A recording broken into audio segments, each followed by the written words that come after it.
Peuple de Dieu, shalom à vous, shalom bien-aimés.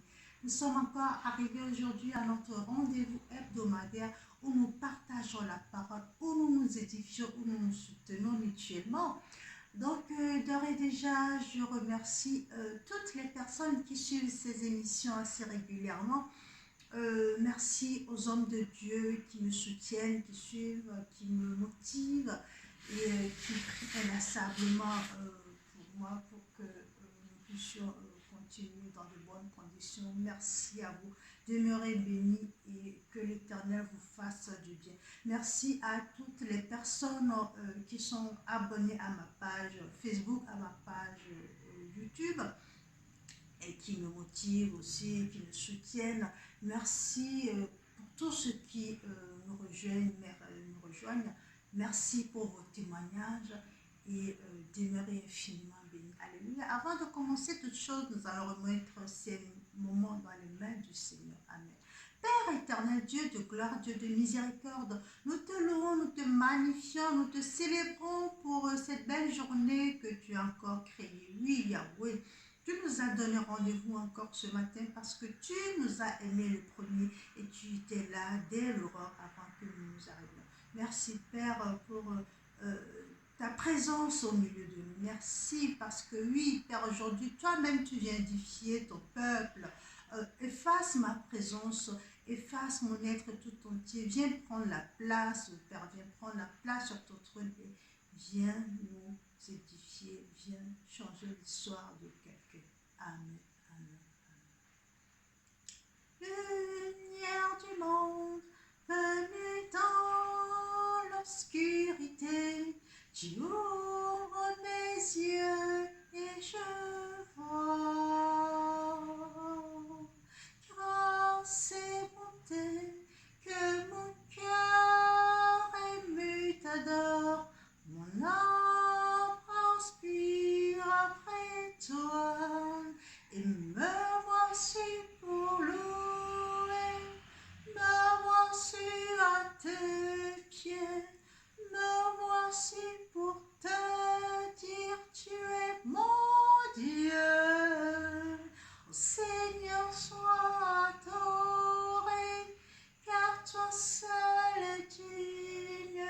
Oui, toi seul est merveille pour moi. Alléluia. Oui, toi seul est merveilleux pour moi, mon Dieu, mon roi, je t'adore. Donc, la dernière fois, nous avons continué la série sur le zèle de ta maison me dévore.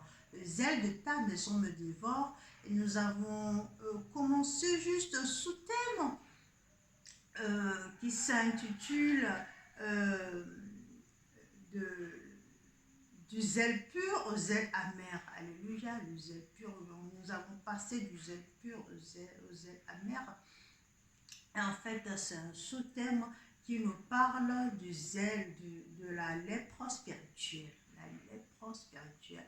En fait, nous avons vu que le roi Osias était passé du zèle pur au zèle amer et a fini par contracter une lèpre spirituelle que le Père Tout-Puissant lui a envoyée. Alléluia. Donc aujourd'hui, nous allons voir la suite. Nous allons voir soit sur 4 ou 5 séries comme ça. Et je vais vous prier de bien me suivre parce que quand je recevais ce message, l'Esprit Saint me disait que plusieurs personnes sont atteintes de la lèpre spirituelle dans nos églises, dans nos communautés, un peu partout dans nos sociétés et qui ne sont pas au courant. Alléluia, ils ne sont pas au courant parce qu'ils ne savent pas de quoi il s'agit. Ils ne savent pas les étapes qui amènent au zèle amer. Donc pour eux, ils sont dans le zèle pur alors qu'ils sont dans le zèle amer et ils sont encore plus bas que le zèle amer. C'est-à-dire qu'ils sont tombés dans la lèpre spirituelle, ce qui est très mauvais parce que là, ils sont morts. Et le fait est que ce sont des gens qui sont contagieux, ils sont en train de contaminer le reste dans nos églises, dans nos communautés, dans nos sociétés. Et c'est comme voilà une pandémie, c'est encore pire que le Covid. Alléluia. Donc, nous allons récapituler aujourd'hui et je vais vous prier de bien me suivre pour tous ceux qui prennent note, prenez bien note. parce que je vais sûrement me rabâcher, je vais sûrement me répéter, mais sachez que ça vaut le coup. Alléluia.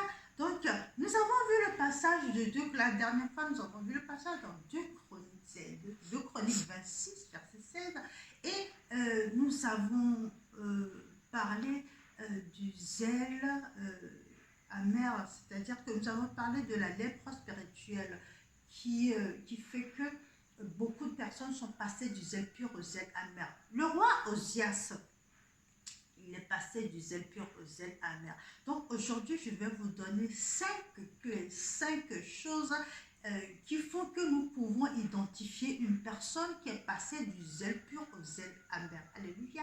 Et qui a la lèpre spirituelle. 5 clés ou 5 choses qui font que lorsqu'on s'identifie soi-même ou lorsqu'on identifie une personne, on peut se dire, ah ben tiens, cette personne a la lèpre spirituelle et que, voilà, soit on peut l'aider, soit il peut s'aider. Voilà. La première des choses, c'est l'immaturité. Alléluia.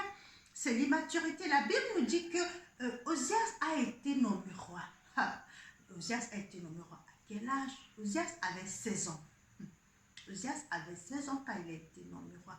Bien-aimé, laisse-moi te dire que lorsque tu es immature et que tu prends possession d'un pouvoir, il y a quand même un petit manquement. Alléluia. Osias avait été nommé roi, mais c'est parce que Dieu l'a choisi. Mais en fait, lorsque Dieu choisit, Dieu te oint spirituellement, Dieu te donne les capacités spirituelles, intellectuelles aussi.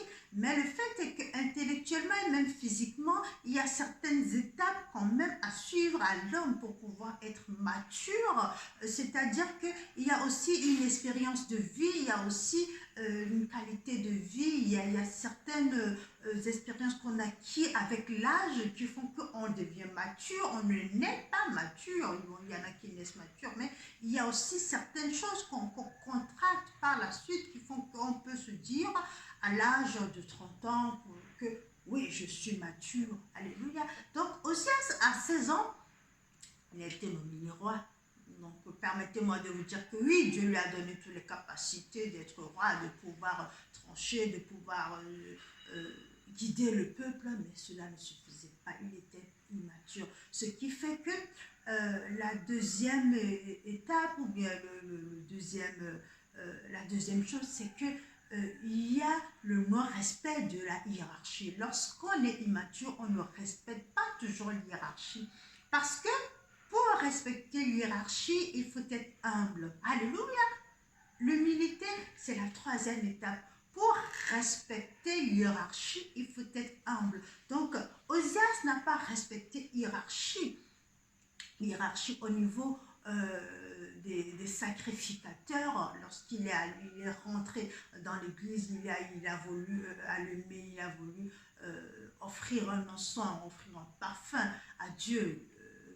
Ça, à l'époque, c'est vrai c'était tout un protocole. Ce sont les sacrificateurs qui s'y mettent. Ce n'est pas n'importe qui. Mais il a brûlé les étapes à cause de son immaturité. Suivez-moi très bien. Parce qu'il est immature, il a brûlé les étapes. Il n'a pas pu respecter l'hiérarchie. Et il n'a pas pu respecter l'hiérarchie parce qu'il n'est pas humble. Donc, le quatrième, le troisième étape, c'est l'orgueil. Alléluia. Il n'est pas humble, donc il est orgueilleux. Et le fait d'être orgueilleux a fait que il s'est coupé de la ligne de mire de Dieu. C'est-à-dire qu'à l'époque, il aimait Dieu, il était intègre, il était fidèle, il était loyal, et Dieu l'aimait, et Dieu l'assistait pendant les guerres et tout ça. Mais quand il s'est rendu compte qu'il a remporté trois guerres, il a commencé à s'éloigner. Et donc, l'orgueil a fait qu'il s'est éloigné de la présence de Dieu. Alléluia. L'orgueil a fait qu'il s'est éloigné de la présence de Dieu. Et donc, il a été irrespectueux et il a commis cet acte qui est finalement pénalisable. Donc, le fait d'être orgueilleux a fait qu'il est devenu infidèle. Alléluia. Il est devenu infidèle à Dieu. Il est devenu infidèle. Donc, nous devons faire très important parce que lorsque l'orgueil rentre, il y a une certaine de, comment dire, on s'estime, voilà, on s'estime, on ne regarde que soi et on perd le cours de fil de la vie. Donc, lorsqu'on s'estime, lorsqu'on se met au premier plan, lorsqu'on se met à la tête de toutes choses, qu'est-ce qui se passe? On sort de la ligne de mire de Dieu, c'est-à-dire qu'on commence à tomber dans l'idolâtrie. Et l'idolâtrie est fatale. C'est l'idolâtrie qui amène à la chute, qui amène aux ailes amères et qui fait que nous tombons dans la lèpre spirituelle. Parce que lorsque tu tombes dans l'idolâtrie, cela veut dire que tu te mets d'abord à la place de Dieu. On s'idolâtrie soi-même, on se met à la place de Dieu. Ouais, moi je peux faire ci, moi je peux faire ça, mais Dieu il est qui dans tout ça? Je vous ai demandé la dernière fois de lire ce passage. Reprenez le passage à tête reposée, s'il vous plaît, cela est très important. Donc, il a commencé à être fier de lui, à être rempli d'orgueil. Donc, il est tombé dans l'idolâtrie de lui-même. Et d'abord, l'idolâtrie du monde, pour dire que voilà, c'est lui. Et c'est là qu'il a commis l'infidélité. Alléluia. Avant de parler de ce acte là où il a manqué de respect au sacrificateur, la Bible nous dit qu'il est tombé dans l'infidélité. Et le fait, c'est le fait d'être orgueilleux, c'est le fait d'être, comment dire, euh, c'est le fait d'être orgueilleux, c'est le fait d'être éloigné de la face de Dieu, le fait de commettre l'idolâtrie. C'est ça qui a fait qu'il est devenu infidèle à Dieu. Et l'infidélité à Dieu amène à la chute. Alléluia. Donc il est tombé dans la chute. Et la chute, c'est quoi? La chute, c'est la lèpre spirituelle. Et la chute est fatale. Alléluia. Donc, aujourd'hui, nous n'allons pas trop tarder, mais je veux juste dire à quelqu'un, si tu te retrouves dans toutes ces étapes et que tu te dis, mais mince, oui, moi je pense que je suis atteinte de cette lèpre. Laisse-moi te dire que ce n'est pas fatal. La prochaine fois, nous allons revenir sur certains passages bibliques qui parlent de la lèpre. Que la Bible nous dit certaines personnes ont été guéries de la lèpre. Il y a le passage des 10 lépreux. Il y a beaucoup de passages qui parlent que il y a certains lépreux qui ont été guéris par Dieu. Donc, si tu es tombé là-dedans et que tu te rends compte en ce moment que tu es lépreux, laisse-moi te dire que ce n'est pas fatal. Dieu peut encore te faire du bien, Dieu peut encore te faire grâce, mais il faudrait que tu passes par la vraie repentance. Si tu ne passes pas par la vraie repentance, que tu ne reconnais pas tes erreurs devant Dieu, tu ne t'humilies pas devant lui, que tu changes de comportement, Dieu ne peut rien faire pour toi. Alléluia. Demeurez richement bénis. Nous allons fermer les yeux pour l'instant. Alléluia. Alléluia. Donc, avant de prier, de rentrer dans la prière, je vais juste récapituler. Nous avons l'immaturité qui nous amène au non-respect de la hiérarchie, non-respect de la hiérarchie, qui fait que nous tombons dans le manque d'humilité. Le manque d'humilité, c'est l'orgueil. Alléluia. Troisième chose, c'est l'orgueil. Après l'orgueil, nous avons l'idolâtrie. L'idolâtrie de nous, l'idolâtrie du monde. Et par la suite, nous avons l'infidélité à Dieu. Donc, nous avons ces 5 choses qui sont rassemblées dedans. Alléluia. Mon âme est bénie. Oh, mon âme est bénie, mon âme est bénie, car je sais que tu es là. Mon âme est bénie, oh, mon âme est bénie, mon âme est bénie. Car je sais que tu es là. Père éternel, Dieu de gloire, Dieu de miséricorde, nous te célébrons, nous te magnifions. Oh oui, Père, tu nous as conduits, tu étais au milieu de nous, tu nous as rassemblés à ton sein glorieux nom. Oui, Père, merci parce que tu nous as encore rempli de ta parole, de ta présence. Oui, la Bible nous dit, vous connaîtrez la vérité vous affranchira. Oui, Père, aujourd'hui nous sommes conscients que nous avons pris conscience de quelque chose, que nous ne sommes plus des ignorants. Nous avons acquis une certaine connaissance. Oui, Père, mais maintenant nous voulons que tu nous aides à nous libérer, à être délivrés de cette emprise. Oh Yahweh.